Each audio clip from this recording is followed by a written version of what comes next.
नए साल का जश्न जोरों पर है। ये जश्न पूरे जनवरी महीने तक चलता है। हर कोई नए रेजोल्यूशन ले रहा है।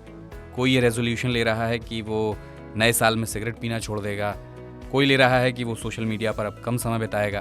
किसी का रेजोल्यूशन है कि वो जिम ज्वाइन करके वेट लॉस करेगा। ऐसे तमाम रेजोल्यूशन लिए जा रहे हैं, लेकिन सच्चाई ये है कि ज़्यादातर लोगों के रेजोल्यूशन 10 दिन की भी दहलीज पार नहीं कर पाते। ऐसे में क्यों ना कोई ठोस रेजोल्यूशन लें जो आपके फाइनेंस और खर्च से जुड़ा हो। अब आप सोचेंगे कि क्या हो ये रेजोल्यूशन, तो इसमें आपकी मदद करने के लिए ही हमने तैयार की है अपनी एक खास रिपोर्ट, जिसे आप फाइनेंशियल रेजोल्यूशन रिपोर्ट कह सकते हैं। तो हम आपको 1 या 2 नहीं बल्कि 6 फिन रेजोल्यूशन के आइडिया देंगे। आप चाहें तो कोई 1 या फिर 2 भी या फिर सारे रेजोल्यूशन ले सकते हैं और नए साल में अपनी वित्तीय सेहत को दुरुस्त कर सकते हैं। तो सबसे पहले बात पहले रेजोल्यूशन की।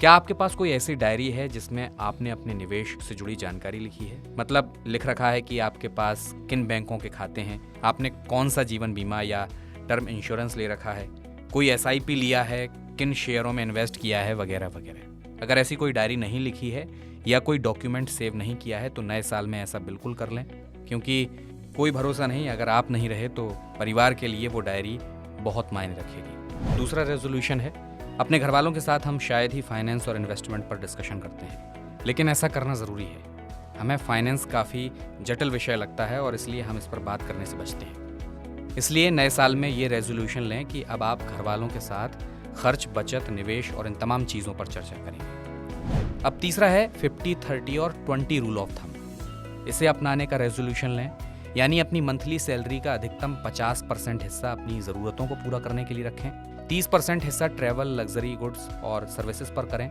वहीं कम से कम 20% हिस्सा हर हाल में सेव करें। ओवर स्पेंडिंग से बचने का रेजोल्यूशन लें, खर्च की एक डायरी बना लें, इससे पता चलेगा कि कहाँ कितना खर्च कर रहे हैं। मंथली बजट बनाकर चलें, सैलरी आते ही उसका एक हिस्सा किसी अलग सेविंग अकाउंट में डाल दें और फिर बाकी खर्च करें।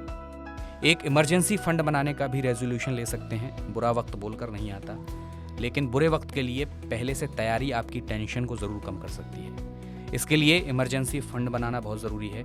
इस फंड में आपके पास 3 से 6 महीने के घर खर्च के बराबर राशि होनी चाहिए। और अब बात आखिरी और सबसे ज़रूरी रेजोल्यूशन की, और वो ये है कि अपनी फाइनेंस की जानकारी बढ़ाएं।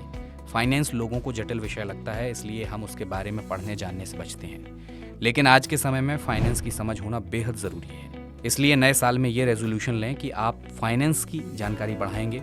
इसके लिए आप बिजनेस अखबार, ऑथेंटिक ब्लॉग पढ़ सकते हैं, फाइनेंस की अच्छी जानकारी रखने वाले अपने दोस्तों से चर्चा कर सकते हैं।